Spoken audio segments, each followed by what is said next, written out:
Hi, everyone. This is Jennifer Dono. I am with YoungFemaleEntrepreneurs.com. We're an online support group and incubator for entrepreneurial women in their 20s and 30s, and you're watching YFE TV.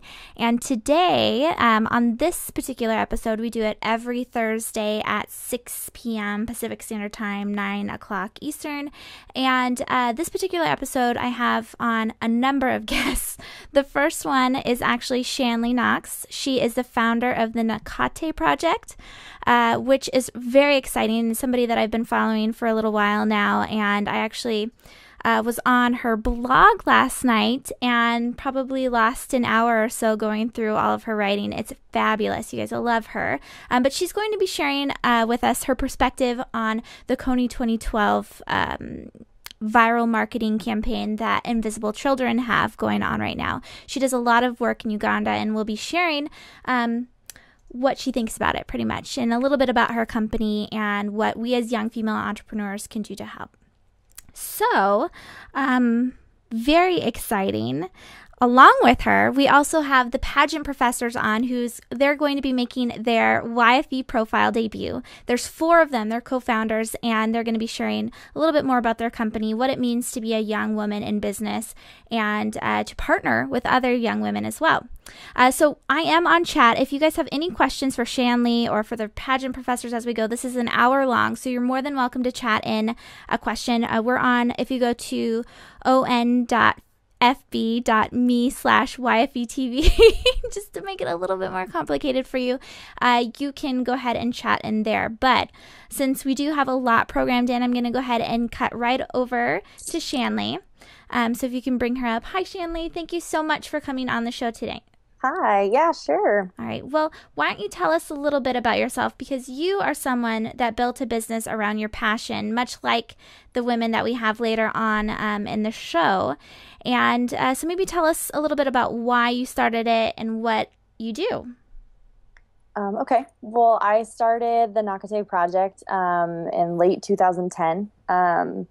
I started it actually after I spent some time reporting in Uganda. I was working for a nonprofit that had sent me over to basically just research what they were doing, what they needed to do more of. So I spent 2 months living there in a village in central Uganda and just interviewing people that had been helped by the organization, interviewing people that needed help. And I left. I had been traveling back and forth to Uganda and to Haiti since I was about 18, but I just really left with a new passion to do something and felt like I had a responsibility at that point because I had just seen so much. So about 6 months after I returned home, I started this project, which basically works with women in central Uganda that are in smaller villages. Right now we're working in a village called Kakoge. So we bring in artisans from bigger cities to train them in making different handmade goods that there's not a local market for because there's not a lot of tourists in central Uganda. And then they export their goods to us, and we sell them here in the fashion market. So I've been doing that for a little over a year now. Wow. So just to be clear, you're not a nonprofit. You're more of what they're kind of very trendy right now, social entrepreneur. Yes. Right. Yes. Okay. So maybe tell us a little bit about why you decided to go that route versus the nonprofit route. Okay. Well, that was kind of a difficult decision for me. I spent a long time thinking about it because I was worried that if we became a social entrepreneurship, people would think that that meant we were sending less money or that we were doing less good because we weren't really willing to be a nonprofit. And then I realized there was this whole movement of just people being educated and educating others on how actually being a business can enable you in a lot of ways to help more directly. So kind of the crux of my decision was that being a social entrepreneurship, I could send money directly to these women and I could give them each a salary, and that I didn't have to funnel through a project or have a board here decide what I did, but I could just really decide with my Ugandan team where the money should go and pay each woman individually. And I felt like I had a lot more control that way of how our relationship went based on how they wanted it to go on the ground and what made them happy. So That's awesome. Okay, so if you're just joining us now, we're talking with Shanley Knox, and she's the founder of the Nakate Project. And she does a lot of work within Uganda. And we do have the chat open over on Facebook. So if you're there, if you have a question for her, you're more than welcome to post it on the chat, and I'll make sure to relay it over. So she was just telling us about why she chose the social entrepreneur route versus the nonprofit. Now, you went to Uganda and you didn't necessarily want to start a business, correct? It wasn't like you were going there and thinking, how can I export these things out of here? Yeah. So tell us about the process of starting. Who advised you on how to do business in another culture and I mean, a third world, really? How did you learn the ropes? I really feel like in a lot of ways I'm still learning the ropes.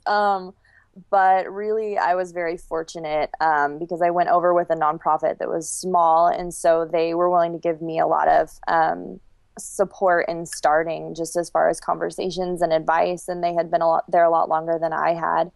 And then on the ground, we have a Ugandan couple that we work with that just because of the nature of how neglected their village was, and the fact that, not only is central Uganda kind of the worst area of Uganda at this point, their village and district in particular are just really badly off. And so when I wanted to work in their village, they were really excited. And they just, they're the head of a local school, and they were just really supportive of me wanting to do that and agreed to partner with me right away. And I had already met them because I had been reporting. So they had seen that I cared about the women in their village and I cared about them. And so they have really been just incredible. There's no way that I could have done this without them. They, help the women there to trust me by facilitating conversations and for us to meet in each of their homes when I'm there, and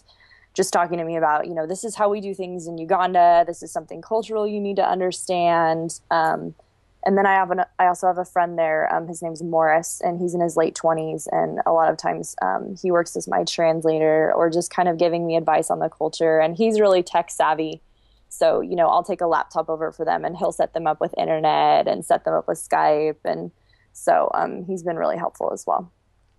It's nice. So it's definitely not just a one-woman show. You have a lot of people out there that are supporting you. Yeah. That's good to know. And then a personal question. Your family, what did they think about this? The whole process? Well, when I was 18 was kind of the first time that, I called home and I was like, hey, Mom, I'm going to Haiti for the summer. And she kind of read reports on warnings about going to that area of the world and was like, no, you are not. And my dad was like, no, this is great. Have her go. And my dad's always traveled. And really, he's been a lot of the drive for me to travel. And kind of when I was a little girl, he always gave me stuff that he had picked up. He's an Army brat and then continued to travel afterwards. So my whole room has always been stuff from all over the world that's from my dad. And he's always encouraged me, just get on a plane and do it. So I think nobody was surprised. I was headed to Washington, D.C., for a third interview with a newspaper there, and then kind of called home and was like, hey, actually, I think I'm going to keep working in Africa and I'll be home in a week. And they were like, okay, that's great. Wow. So I think everyone kind of expected it after how much I had gone back and forth. But, yeah. So you talked a little bit about how you're still kind of learning the ropes as you go. So if you can talk about a couple failures maybe that you've had, especially in working, like we were saying, in a different culture, third world country, what are some of the lessons that you've learned? Maybe the hard way too. Yeah. One of them, I think the most difficult one actually was had to do with Morris. And he and I have been good friends for probably 2 years now. And he was having seizures the last time I was over there, and I had no idea why. And he started having a seizure in the middle of traffic in Kampala, which is basically a 3-hour grid where you're just stuck. Oh my so goodness. I was the only person doing anything about it. And it was just incredibly stressful, and, this medical emergency in the middle of Kampala. And, I really felt like there was only one way to deal with it. Like, we had to get him to a clinic and we had to deal with it. And um, I was very, one of my friends laughed and said that I went all white girl on them. But I was very like, we need to do this and we need to do it now. And you need to turn off the radio and you need to listen to me. And, even though it was definitely a good thing that we got him to a clinic and he got muscle relaxers and all of that stuff, later the thing I was criticized for was freaking out. And I realized that, in their culture, that's just not something that is acceptable, that you just don't start freaking out in the middle of a situation, even if you're stressed and you're, it's a medical thing, and, you remain calm and you are respectful to the men in particular around you, regardless of how you're feeling at the moment. And then the other mistake I made was, that was also kind of difficult, was that someone had asked to borrow money from me to pay for something. And 2 months later, I asked for it back. And they didn't really tell me that offended them. But I found out later through someone else that actually a lot of times when you borrow money from someone in Uganda, what you're really saying is, I don't have the money to pay for this. Would you do it for me? And I'll return the favor at some point, kind of a thing. And instead, I was very American about it and was like, hey, you borrowed this money. Can I have it back now? And so both of those things kind of ended up really being things that I didn't know were quite offensive that I did, but it was definitely let know in the aftermath that that those things were offensive. So I could ask you a million other questions about this, because this is a huge thing that you've done, basically building this company. It's a transnational company, social entrepreneurship, which is a whole other topic. Before we get into the invisible children and that campaign that they went over, I did want to bring up this blog post. I don't know if you can show it on there. So Shanley wrote this blog post last night, I want to say, yesterday, on kind of her response to invisible children. And within it, you kind of went over pretty quickly on the topic of even though you're a social entrepreneur, you're still in the business of making money, and there was some form of money guilt or even social stigma that came with doing business in Africa and still trying to make money. So could you speak a little bit on how you're dealing with that and how you're able to move forward and continue in business? Yeah, I think as far as the guilt part, like, I've just realized that I have a friend that's in international business, and he told me at some point last year, when you're tempted to get angry, what you need to do is educate. And I think I hit a point where I realized that the people that were critical of me for spending money that I made through my business on myself, whether it be my phone bill or my car insurance or whatever it is, didn't really understand the nature of the business, and that perhaps if I explained it to them, they wouldn't be critical anymore. And I really have discovered that if I can be patient and I can just say, actually, this is how the business works. They're usually pretty supportive and they understand. But in the beginning, I just had a lot of guilt with, which I think a lot of people do. I think that's very common. You come back from a place where people are starving and you feel like this is life and death, like, what if they don't feed their children this month? What if their children can't go to school? And, you just start stressing about that every time you spend money. But I hit a point where I felt like I was going to completely burn out. And I had a friend that was like, either you have to start taking a salary or you're going to find a full-time job and they won't benefit anyway. So you need to take a salary. And that was kind of the point where I started, taking a salary. So I take a percentage, and sometimes I take less than my percentage. But other months I'll maybe take a little more and make up for it. But,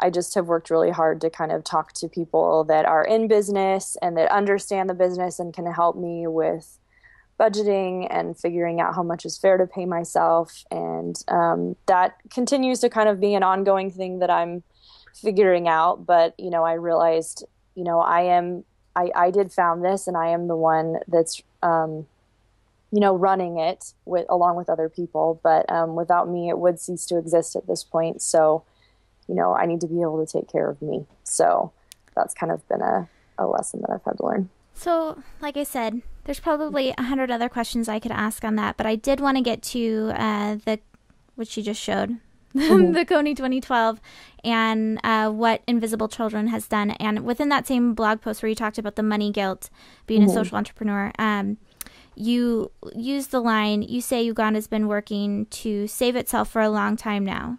You say that in your blog. So where do you think that Invisible Children, which is a nonprofit, where do you think they're missing the mark? Well, I think a lot of people criticize them for all different reasons this week. A lot of them had to do with budget. A lot of them had to do with operations. I think they just got really pummeled by the online community, which I didn't really enter into that because I feel like Invisible Children has definitely done good in a lot of ways. And I think that the average person that knows about Uganda, sadly enough, typically only knows about them because of Invisible Children. And in that regard, I mean, that's fantastic that they're spreading awareness. When I first saw tweets coming in about it, I hadn't even watched the video yet. And I saw a couple of friends that I have in Uganda tweeting about it. And I just thought, oh no, what did they do? And I watched the video and I saw what they were talking about. And I feel like, what they really did was they set up this whole structure of, here we are as a team of Americans, and we went in and we saved these people. And that's so amazing. And look at what we did. And when you're on the ground in Africa and you're the only white girl in the room, people talk about that kind of thing, and they're not happy about it. And they're not happy about it when missionaries do it, or when organizations do it, or when I do it. And so kind of, they get really frustrated when we come in, and instead of acting like it's a partnership, really what we're doing is we're creating a business off of their need, and we're making money off of their need. And, we're kind of creating possibly a bigger issue than there is. The LRA is certainly a huge issue, but, the head of the crisis tracker tweeted me yesterday, really frustrated that people were continuing to say that the campaign was about Uganda. And he was like, clearly this campaign is about the Congo. And, I later looked at the video again, and I realized, like, you talk about Uganda the entire video. And so the LRA has been out of Uganda for 6 years. Gulu is one of the richest parts of the country. Gulu is doing just fine, and the LRA is not bothering anyone in Uganda. And, I really felt like the whole campaign, who they talked to, the places that they chose to focus on, unfortunately, really focused on Uganda. And I think Ugandans that are trying to rebuild their lives felt like, hey, you're talking about our country and you're making this huge show of us, but actually we're not even part of this issue anymore. So kind of why are you bringing it up and bringing us into it? So I think that was part of it as well, was just kind of where they chose to focus on geographically. Okay. Yeah, it's been an interesting debate, and I read all of the articles last night that I could, trying to figure out what exactly was going on. But I was one of those people. In 2007, I was graduating from college, and I sat in an auditorium and watched the Invisible Children movie, or the documentary. So yeah. So yeah, you're right. And I was an international studies, political science major, and it was I didn't really deal with a whole lot of African issues that were going on, especially Uganda. And so that was one of the first times I ever heard about the issue. Yeah, I mean, the 20-year conflict in Uganda, they have truly made it famous, which is fantastic that they've done that, Yeah, but you definitely brought up a lot of good points, especially coming from the point of view of a young woman who's white, who's in Africa, who is doing business in Uganda. So I'm definitely going to encourage everyone that's watching tonight to check out both her nakateproject.com, because seriously, if you can bring up the website, gorgeous beads, really beautiful colors, and you've placed them so well within the photographs that you've used too. It makes it very appealing. So check those out. And it's very reasonable price points too. And also your blog. And can you say the address of your blog? Yeah, it's voyem.net. Perfect. Yeah, it's a really good blog, especially you talk a little bit about business in there and a little bit about your personal self and how you got to the point of starting this business. It's a fun read. You write like a movie. It's like a book. It's fantastic, and I really love it and appreciate it. So thank you so much for coming on the show. I really appreciate it, and hopefully everyone got something out of it. But yeah, so we're going to have Nicole, Prita, and their team from Pageant Professors on next. Shanley, I hope we can do something else with YFE and the Nakate Project in the future. Yep, thank you. All right, thank you. Have a good night. You too. So that was Shanley Knox, and like I said, nakateproject.com is a fantastic, I'm actually going to bring on Pageant Professors now, so they might jump in. So it's a fantastic organization, fantastic business. And like I said, it's not a nonprofit. It's a great example of social entrepreneurship. And Shanley's very, very careful about how she words things and how she goes into everything. But so we just talked about the Coney 2012 project, or the campaign that Invisible Children's doing. Same week, unfortunately. I don't want to say unfortunately, because they're both, great causes out there. But another organization launched their cause, the YEC, and it's called Fix Young America. I don't know if you can pull up that screenshot.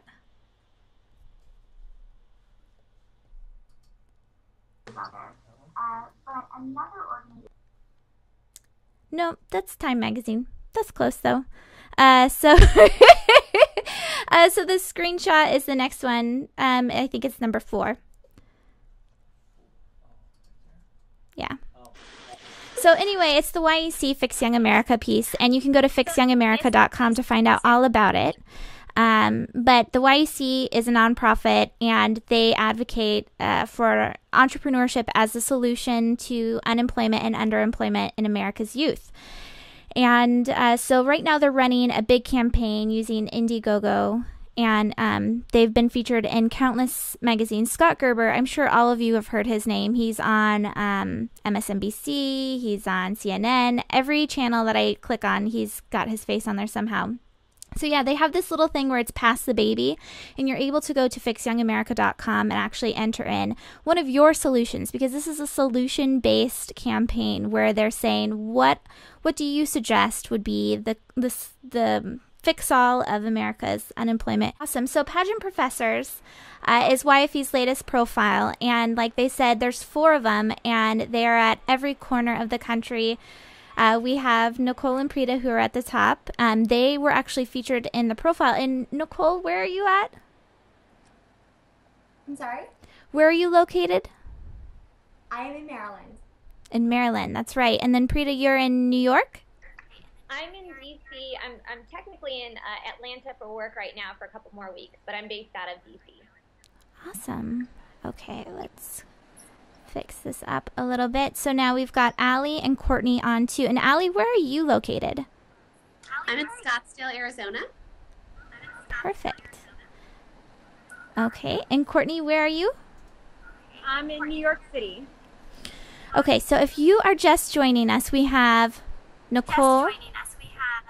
And I'm getting a little bit of feedback. Echo.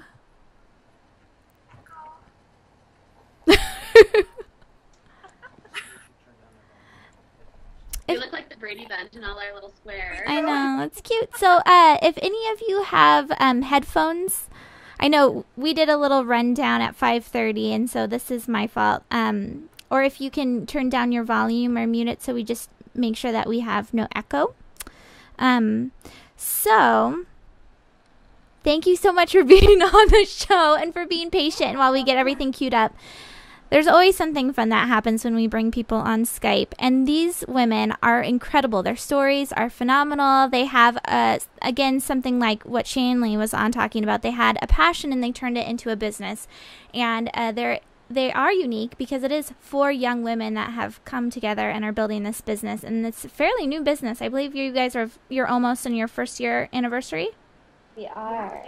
Yeah, it's very cool. So I'm going to go ahead and let you guys talk a little bit about yourselves and how you got started. So what is Pageant Professors and who do you serve? The Pageant Professors is an innovative pageant instruction site. We are web-based and we use high-definition video to basically help guide young women who are interested in competing in the world of beauty pageants on everything they need to know, from how to pick the perfect gown for their body type to how to find a great interview suit on a budget. There's so many different parts of a pageant competition that can get overwhelming and it can get very expensive. So we have a bunch of free videos where we've got new content coming literally every day that tackles all areas of the competition. Awesome. So why don't we go through all 4 of the Brady Bunch boxes and tell us a little bit about yourselves and maybe how you met one another. Who wants to start? Let's go ahead and start with Nicole since you're up at the top left. Sure. We actually all met competing at Miss Maryland USA in 2009, but it was the fall of 2008. And I just remember, I think Courtney and I had actually met the year before, and Frida, Allie and I had met again in 2008, and I have this very distinct memory of being in the audience and sitting near Courtney, and Prita had just come out of her interview, and she was sashaying across the rehearsal room in a very cute pink interview dress, and I was like, who is that? I need to get to know her.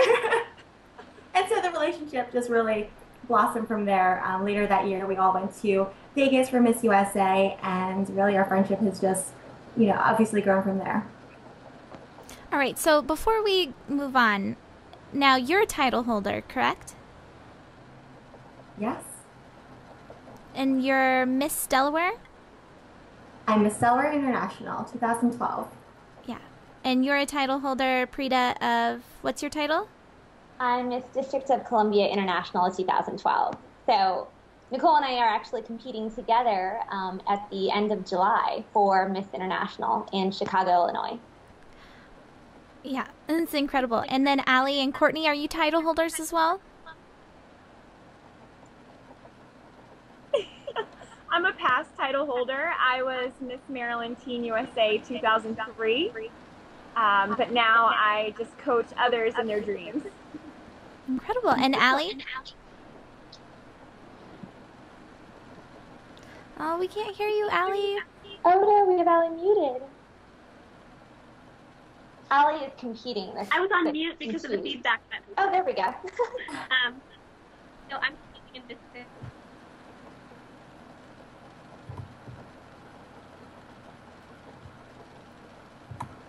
We still didn't get it. Nicole, what is she doing?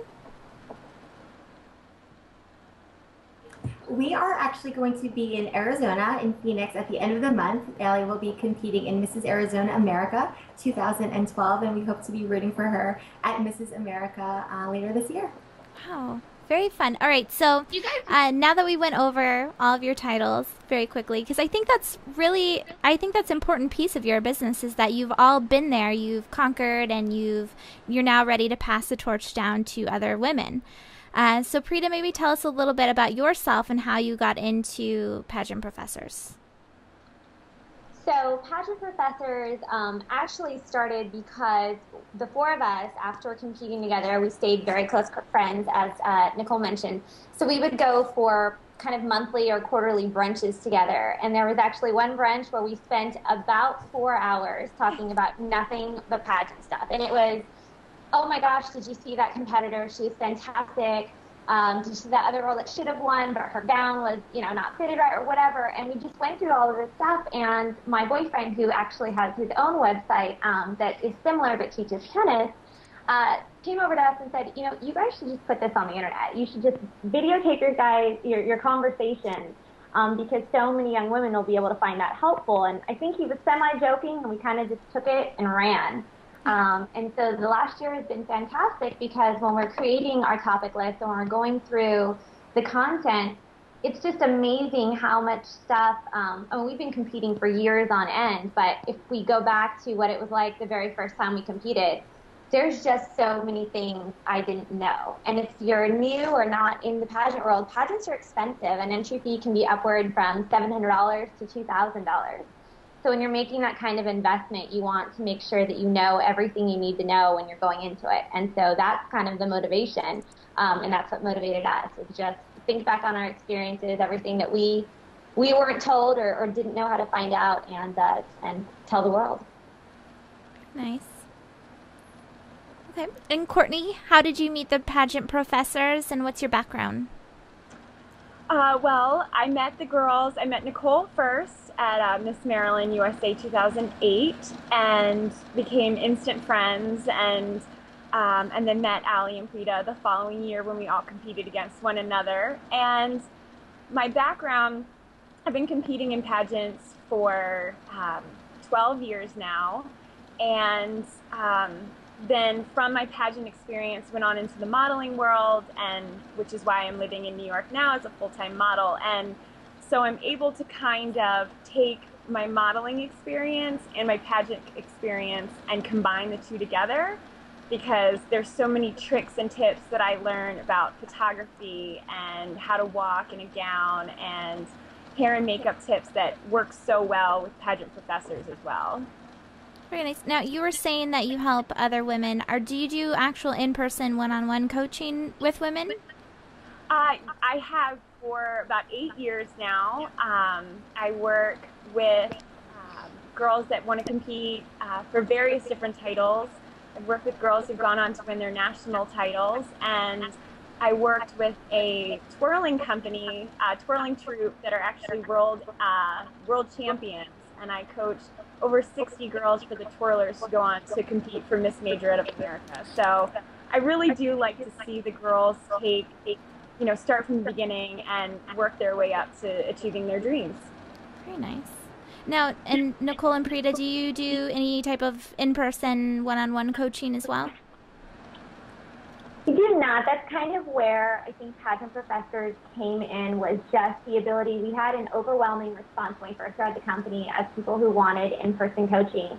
And we found that it was hard to scale it. So that was a big reason behind all the videos, was it was something that we could create, and all of the girls are accessible, and we don't have to necessarily have to schedule one-on-one time with everybody. So that's the goal, is to be able to, quote, coach every girl using the videos. So we like to think of it more as instruction than coaching, because we want to teach them how to do this for themselves versus telling them exactly what to wear and what not to wear. Very nice. Right. Now, and it's great because they were able to take past experiences from our own and from seeing other girls throughout the years and really put them into over-the-top videos that will be really fundamental for everybody. yeah, now, is anyone else doing this right now? Not that we know of. This is completely unique. There's lots of pageant coaching, but this method of really instruction and educating young women who want to compete is something that we have found is completely dynamic and unlike anything that's out there in the marketplace right now. Yeah, I would agree. I think that, oh, go ahead. Well, I was going to say that, so we're going to show the young female entrepreneur profile of the pageant professors in a moment. I cut up a few pieces to show you guys. And one of the pieces that I did leave out and that you'll be able to find on YouTube, Blip TV, and iTunes tomorrow is a piece where they talk about a friend of yours. And I don't know if he's the one that you were talking about that gave you the idea you should put this all on video. But how he helped you out with that, and how having that connection was really important as far as getting pageant professors off the ground. So maybe if you could tell us a little bit about him and how you met him, how that connection happened, because I'm sure a lot of people want him on their team. Yes, continue. Well, he's actually my boyfriend, and I'm not sure if he's watching tonight. He's out in Indian Wells, California, but he has a website called, and this is a very memorable name. It's called fuzzyyellowballs.com. It is a web-based tennis instruction website, and they use high-definition video to teach you how to play tennis and improve your tennis game. So he had a lot of the foundation for going into a web-based instruction site, and he really helps me. I mean, he coached me through every part of the way, and we actually, when we first started with Pageant Professors, we were using FYB's cameras, and we were using their studio and their setup until we could afford to buy our own cameras and our own, microphones and setup. So he was instrumental in this entire process. I think Pageant Professors would not exist if it wasn't for the support of, and his name is Adam Szyminski. I should give him a name. Adam Szyminski, and actually Will Hamilton of Fuzzy Yellow Balls. So it's fuzzyyellowballs.com? Yes. Okay. It's a very fun site, and they're actually, they go to the tournaments themselves. So they're out in Indian Wells, California right now, covering Rafa, Nadal, and all the other tennis gods while they're playing in that tournament. So. Well, I remember, I forget what the exact conversation was around it, but after you talked a little bit about him, I went to fuzzyyellowballs.com and I was just like, this is incredible. It really was. And so you're able to see how, if you go to pageantprofessors.com, you can see the similarities, I guess. Oh, yeah. And so it worked really well.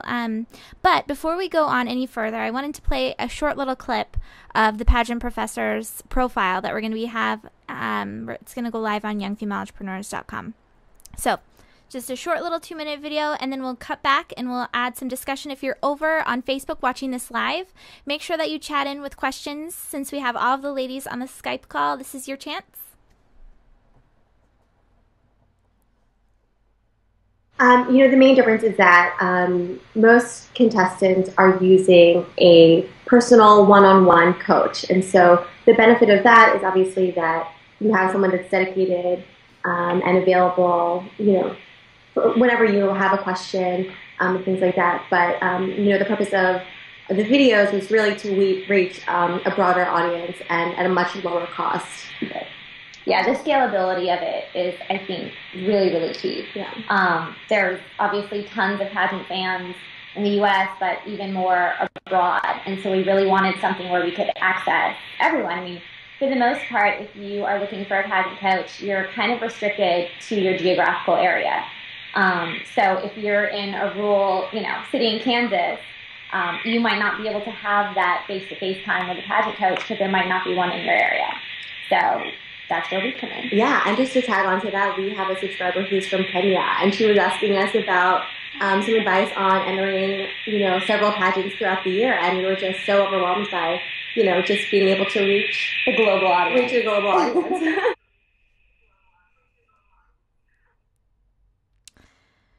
So we talked a little bit about both of those questions before we went into the video, as far as how you differ from your competitors and the scalability that you're offering these young women, especially if you're out in this remote area.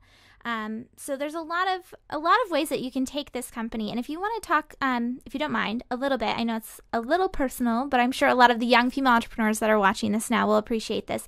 What is your current business model? And I know I talked to Prita on the phone earlier, and it sounds like you're going to be tweaking that a little bit in the future. So our current business model is really based on, the first things first is we want to have pretty much tons and tons of our best content, and we're going to have that out there for free.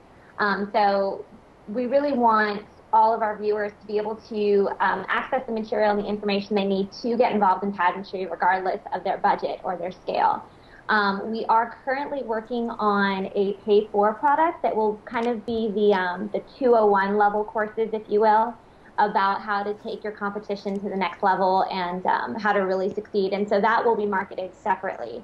But for the crux of Pageant Professors itself, on our YouTube site and on our page, all of that content will stay free for all of our viewers. And we'll continue to update that even when we have a paid product. Very nice. Now, so when you're developing this, little bit of an echo. So when you're developing this for the pay product, are all of you putting in all of your experience, or how is that happening? Are you collaborating on it? Is one person putting it together more so than the other? Do each of you have your own personal products? What does it look like? Nicole, do you want to say? I mean, I think it's one product, but the great thing about having a team and having our unique experience at the Miss, the teen, and the Mrs. level is that we can bring all of those things to the table. And so if we're talking about evening gowns, the trends for teens are very much different for the gowns for misses. And I think that that is very valuable to our audience. So when you talk about your audience, what exactly is your audience? Is it teens? Is it women in their early 20s? What age demographic are you working with? My mic working now? Am I back in action? We got your mic on. Hey, you're Allie. Yay, I'm back. Do you mind if I take this question? Go for it.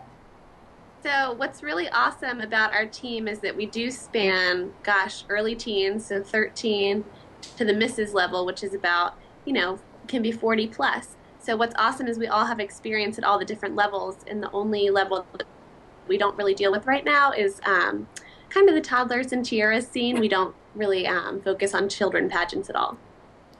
Okay, so that's a good question. And I think we talked about this a little bit on the profile, and it's not on the video. What is your take on toddlers and, is it toddlers and tiaras? I think we probably each have a different opinion on it. I was never involved in child pageantry, so, and the media hasn't really given it the most positive light. So, I don't know, there's a lot, even as an adult, when you're putting yourself out there, when you're on stage, and, it's easy to see it as a form of rejection if you don't win, if you don't make the cut. And sometimes I wonder if that's just a little too much pressure to put on a young girl who is still kind of coming into her own and figuring out who she is, to say that, well, you weren't good enough or you're not good enough, because the crux of pageantry is go in there, be yourself, and they'll love you for who you are. So I think if you're younger, it's easy to walk out of there and say, okay, well, I was myself, but they didn't like me, therefore I'm not good enough. So that's my personal opinion. That's not the pageant professor's opinion. But right. And Courtney, what about you, since you deal with a lot of the teens? Well, teen pageants, I started when I was 13. I think it was a great self-confidence builder. I was able to meet amazing young girls who, a lot of pageant girls are really driven, motivated young women. And so, you find friendships that are very, different, same personality types that you can really mesh well with. So that's why I liked pageants even at a young age. I don't necessarily like, toddlers and tiaras, over-the-top glitz pageants, but I do think, there are non-glitz pageants for young girls that are more age-appropriate and more about talent and just getting out there and being on stage. And I think the experience of being on stage is something that really is beneficial in, later years and, even into adulthood. Are you having to deal with this? And maybe, Allie, you can answer a little bit, since we haven't heard too much from you, unfortunately, and I'm really sorry about that, because it sounds like you have a very unique perspective on building a business. I think you, Prita, and you could tell me if I'm totally wrong on this, but Allie, did you just have a baby? I did. She's awesome. She is about to turn 7 months old. I can't believe that. Now that you have a 7-month-old, a baby, which is incredible, by the way, because I've seen, unfortunately, people can't see you on the camera right now, but she looks incredible. And I think either Prita or Nicole were saying that you basically lost all the baby weight and got back into shape in 6 months, which is awesome. Congratulations on that. Thank you. I basically sat on my couch and ate SpaghettiOs for 9 months, so I had 50 pounds to lose. Wow. Well, when you're pregnant, you do what you need to do, I guess. I have a 19-month-old too, so I get it. So I wanted to ask you then, Allie, if you have a small child now, are you going to be putting him or her into pageants, or is that something you'll wait and let them make the choice? My husband and I have talked about this. We've talked about this at length. I think pageants are probably most appropriate for the preteen age level. I think at that level, you start to incorporate community involvement and platforms, which I think is part of the crux of being involved in pageants. So I think prior to that age level, it's mostly about physical appearance. And I want my daughter to be exceptionally well-rounded. So I think I'm going to wait till she's a little bit older when she can kind of understand the thought behind having a platform and being a champion for charity work. Very nice. And so I have a couple questions after we watch the next preview. So we have one more video of the YFE profile that you'll be able to find tomorrow at youngfemaleentrepreneurs.com. And this one's especially fun and interesting if you're watching and you're a young female entrepreneur. Again, if you have any questions for the ladies, definitely pop on over and type it in and I'll make sure it's relayed over to them. But I'll catch you back in a couple minutes.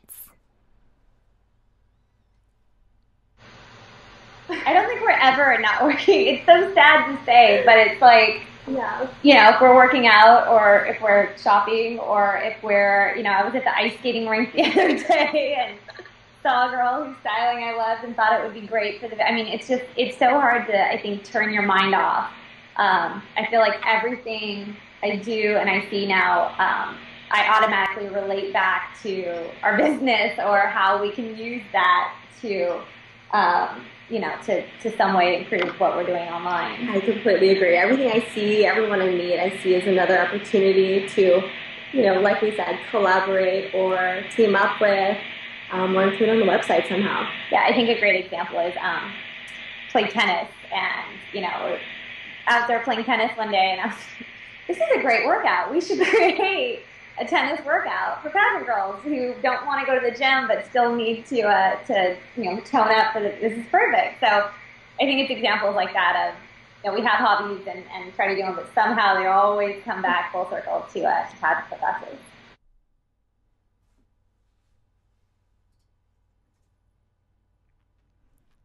You cut the video short. It wasn't over? No.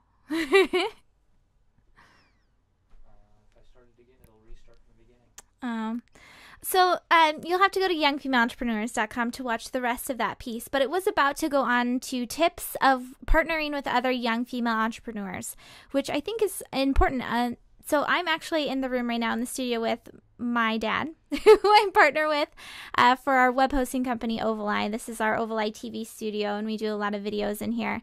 And it's an interesting balance when you partner with your parent. But when you partner with another young female entrepreneur, another person who's going through similar life stages, there's a whole other mix of fun things that could enter into it. So since we missed the video explanation, let's see if your tips change a little bit. So can you guys talk maybe a little bit about what your top 1 or 2 tips, each one of you, in working both with another young female entrepreneur and also working virtually? Because like you said, none of you actually live in close proximity to each other. I think communication is key. I mean, that's something that we have found is at the heart of everything we do. We have weekly group conference calls, Skype calls, and then we're all on email probably about 24 times a day, back and forth on text messages and whatnot, because especially when you're dealing with the internet, the pace of everything is so quick with social media, with Twitter. When there's questions asked, we need to get answers turned around quickly. So we are always in constant communication. And you'll notice that, you know, if there's one day that someone's not available, it's like the world stops. We just kind of, we have to plan for those moments ahead of time. But yeah, communication is, yeah, iPads, iPhones, everything. Very nice. Nicole, why don't you talk a little bit about, 'cause you talked in the video about your habits, your work ethic, I guess. I'd say that term loosely because it sounds like you guys just work all the time. That's your work ethic. So maybe talk a little bit about how that helps in collaborating and building a company with other young female entrepreneurs. Yeah, well, like we said in the video, every time I'm out on the road or every time any of us are on the road, I think we meet people very unexpectedly or purposefully that we can team up with later on, or if we can't think of it right now, when an opportunity does come up to you know, bounce off ideas or work together, then we have those people in our contacts. And you know, pageantry is known as being a very competitive thing to be involved in, but it's really the friendships and the collaborations and the people that you meet that really help you get through. And I'm so just very lucky to have the support system that I have with Prita, Ali, and Courtney. Very nice. And now, Courtney, do you get along with them all the time? Nicole and Prita talked about in the profile that every once in a while they'll disagree on something, and they are such good friends that they're able to basically say, no, we're not going to do that. Let's move on to another item. Courtney, do you have similar experiences with that, or are there moments when you're just like, I really can't stand you, I need to hang up the phone right now? I mean, I feel like that's with any company, no matter where you're at, everyone's not always going to 100% agree on everything, but what's great about the group of women is that we all have the same collective goal in mind, and we all have that same drive. So, whether or not we agree on a topic or the way something's going to work, like, communication is so important, and we all are so open about what we think and what we think, is best for the project, that we're all going to put our ideas out there and work together to hash it out, because in the end, we just want what's best for the company. All right, so that's an interesting piece. And Ali, I am so sorry you're having issues with Skype. Hopefully she's back on now. So Courtney, you brought up a really good point, because that is something that Prita said too, and that you all have common goals. She said that in the profile. You all have a common goal, and you are so driven in order to achieve that, and that's really helped within your company and the structure that you've built around that. I also talked to Prita this morning about how you're still trying to define your roles within the company and what it is that you're responsible for. Ali is on video! Awesome! See, doesn't she look fantastic? I cannot believe you just had a baby. So, so Ali, why don't you, since you just popped on, why don't you talk a little bit about, because we were just talking about how you work with another young female entrepreneur. Why don't you tell us a little bit about where your strengths are within this team, and maybe where you see yourself in a couple years with Pageant Professors? So I guess starting off with my strengths on this team, I think I'm very even-tempered and even-keeled. So if there's a disagreement about a topic, or if people have differing opinions, I try to kind of keep the peace and kind of mellow everybody out. It's all going to be good. Everything's okay. So I think kind of just remaining calm is my strength. Where do I see myself with Pageant Professors in a couple of years? Hopefully, with this platform, we can become sponsors to state and national level pageants and really help their contestants prepare for the big event that's about to take place. Awesome. Courtney, since you're right up there next to her, why don't you tell us a little bit about your strengths and where you see yourself with Pageant Professors in a couple of years? Well, I think one of the main things that I bring to the table is my experience doing teen pageants and competing at Miss Teen USA. I have, I've been there, I've done that, and I know kind of the ins and outs of the teen pageant world. And my past coaching experience, I think, really helps too, knowing what completely novice, contestants are looking for when they're trying to prepare for their first pageant.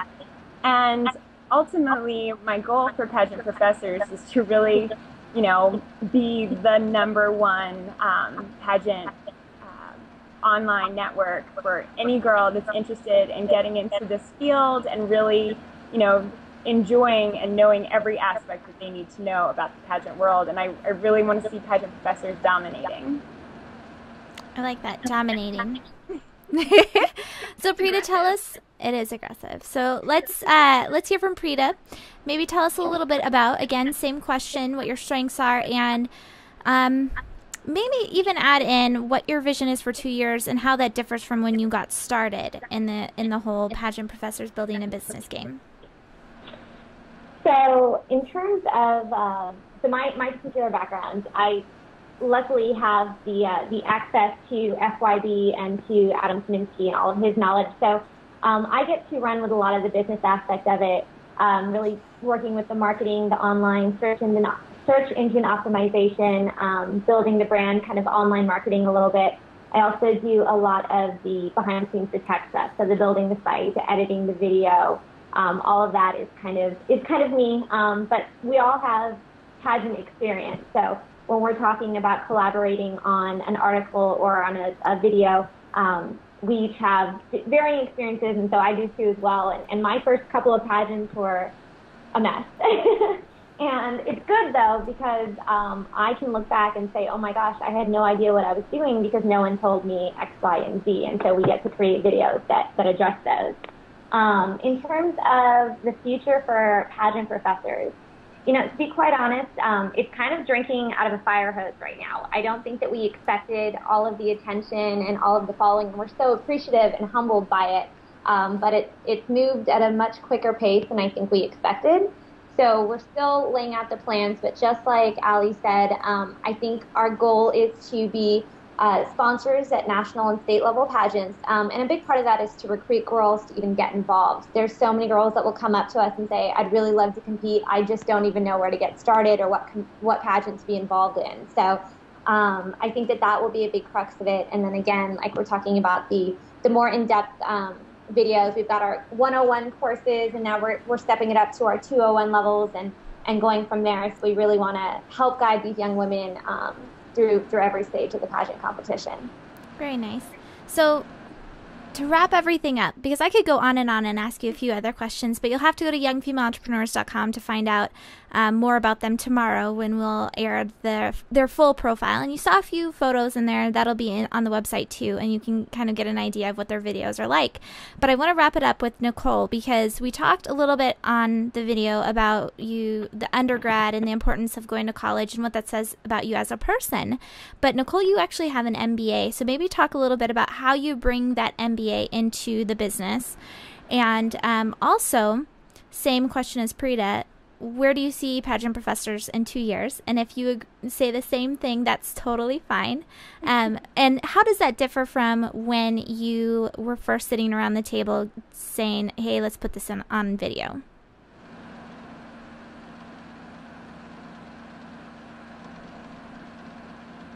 Uh-oh. Do we have her video or her audio?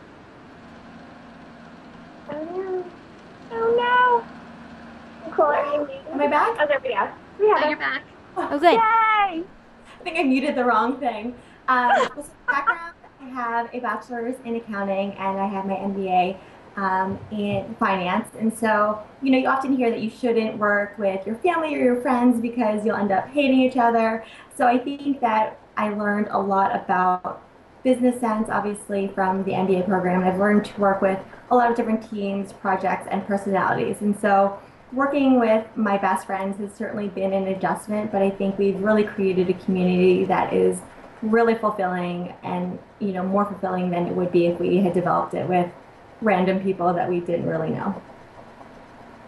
Very nice. And does the vision for pageant professors, has that changed at all since you got started? I don't think the vision has changed so much, but I think the pace with which we are moving and our audience, I think that our following is much bigger than we ever imagined. Our site was only launched a little over 3 months ago, so it's really exciting to see the enthusiasm for the project. Very nice. Well, ladies, thank you so much for coming on the show, because I really appreciate your insights as far as working with other young female entrepreneurs. Not only do you have one partner, but you have 3 other women that you work with on a daily basis, which is really it's an interesting mix. And then I'm sure a lot of other women are interested to see how that works, especially when you add that virtual piece into it. So, like I said, everything's going to be up at youngfemaleentrepreneurs.com tomorrow. Get photos, videos. You'll be able to watch their profile and really learn where they got the idea, how they got it up on the site. I know that we talked a little bit about the Prita's boyfriend helped in that area, but you never know. So anyway, thank you so much for coming on.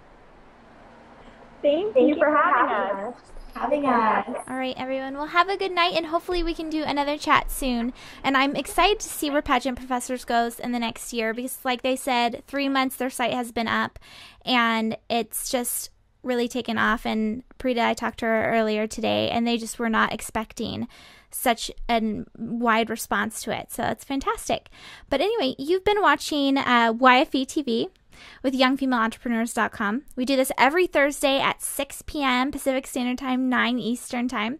And there's a live chat over on the Facebook page that I definitely keep track of. So if you have questions, we get them answered. And if you want to know who next week's guest is, check over again at youngfemaleentrepreneurs.com tomorrow when we launch the Pageant Professor's profile. Otherwise, thank you so much for tuning in, and I'll see you next week.